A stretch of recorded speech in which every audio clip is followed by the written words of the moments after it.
Hello friends, आज हम कुछ जनरल प्रॉब्लम्स के बारे में डिस्कस करेंगे रिगार्डिंग आईयूसीडीज, जो कि हम नॉर्मल अपने जनरल प्रैक्टिस में देखते हैं। एक मोस्ट कॉमन प्रॉब्लम होती है मिसिंग थ्रेड ऑफ आईयूसीडी। तो अगर थ्रेड मिस हो गया, उसके कारण क्या है? उसके कारण है थ्रेड का अंदर ही अंदर कॉइल हो जाना यूट्रस के अंदर। सेकेंड है एक्सपेल हो गई है आईयूसीडी। थर्ड है प्रेगनेंसी हो जाना। अगर कोई पेशेंट प्रेग्नेंट हो गई है और साथ में आईयूसीडी भी है, तो प्रेगनेंसी की वजह से यूट्रस का एनलार्जमेंट होगा और इसकी वजह से जो पूरी आईयूसीडी विद इट्स थ्रेड ऊपर चला जाएगा। ठीक है। And fourth one is perforation, uterine perforation. It can be partial और इट कैन बी कंप्लीट। तो अब हम इसमें देखते हैं कि अगर वो मिसिंग थ्रेड है तो हम उसको क्या करेंगे। सबसे पहले हम अल्ट्रासाउंड कराने के लिए भेजते हैं पेशेंट को।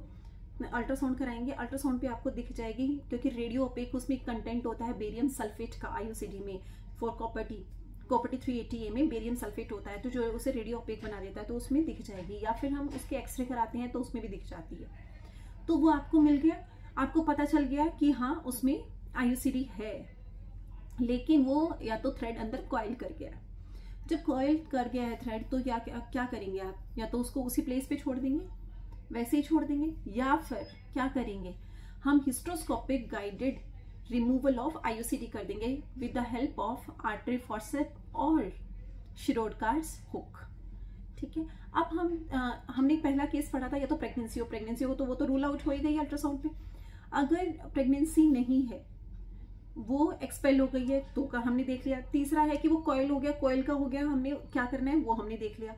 अब परफोरेशन हो गया है, तो अगर कंप्लीट परफोरेशन हुआ है तो फिर वो यूट्रस को परफोरेट करके कहाँ, पेरिटोनियम में चला गया। तो पेरिटोनियम में चला गया तो हम क्या करेंगे, लैप्रोस्कोपी या लैप्रोटमी करेंगे, उसके बाद रिमूव कर देंगे। या फिर वो पार्शियल परफोरेशन हुआ है, आधी यूट्रस में आधी बाहर है, तो हम क्या करेंगे, हिस्ट्रोस्कोप भी यूज करेंगे एंड लैप्रोस्कोप भी यूज करेंगे and then removal of the IUCD कर देंगे। ठीक है। अब हमने प्रेगनेंसी के बारे में पढ़ा था, यही इसका एक सब केस बन गया। या फिर ये सोच लीजिए कि पेशेंट हमारे पास आ रही है, कोई प्रेग्नेंट फीमेल है और उसमें आईयूसीडी भी है, इन सीटू है, आईयूसीडी इन सीटू है, और उसके बाद she got pregnant. Most of the cases में आप देखना कि ऐसे जो पेशेंट्स होते हैं उनमें एक्टोपिक प्रेगनेंसी हो जाती है, क्योंकि इम्प्लांटेशन करने की जगह नहीं मिलती, ट्यूबल प्रेगनेंसी इम्प्लांट हो जाएगी ट्यूब में, और अगर ये हो जाएगा। ठीक है। अगर इंट्रायूट्राइन प्रेगनेंसी है तो हम क्या करेंगे, अल्ट्रासाउंड में आपने देखा कि इंट्रायूट्राइन प्रेगनेंसी है, साथ में आईयूसीडी है, तो हम क्या करेंगे, सबसे पहले पेशेंट की विलिंगनेस पूछेंगे। If she wants to continue the pregnancy तो हम क्या करेंगे वो देखेंगे हम, और अगर if she doesn't wants to continue the pregnancy तो हम टर्मिनेशन ऑफ प्रेगनेंसी कर देंगे सीधा।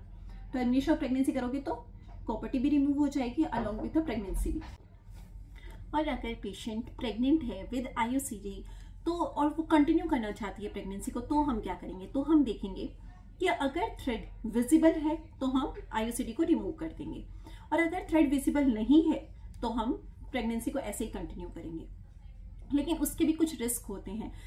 प्रेग्नेंट फीमेल में अगर आईयूसीडी इन सीटू है तो उसके रिस्क क्या है, अबॉर्शन का रिस्क होगा उसमें, आगे चल के उसमें प्रीटर्म लेबर स्टार्ट हो सकती है, क्योंकि इन्फेक्शंस का रिस्क भी बढ़ जाता है, IUGR बेबीज भी हो सकते हैं, या फिर pre mature rupture of membrane भी हो सकता है।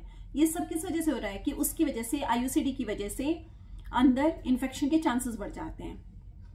ठीक है। तो ये दोनों केसेस हमने डिस्कस किए, जो कि मोस्ट कॉमनली आपकी ओपीडी में मिलेंगे आपको और मिलते हैं। ठीक है।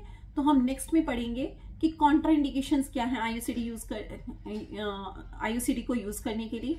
दूसरा, मिरेना का क्या यूज है, क्या कॉन्ट्राइंडिकेशन है, उसके बारे में पढ़ेंगे। So stay tuned, please subscribe and share my channel. Thank you.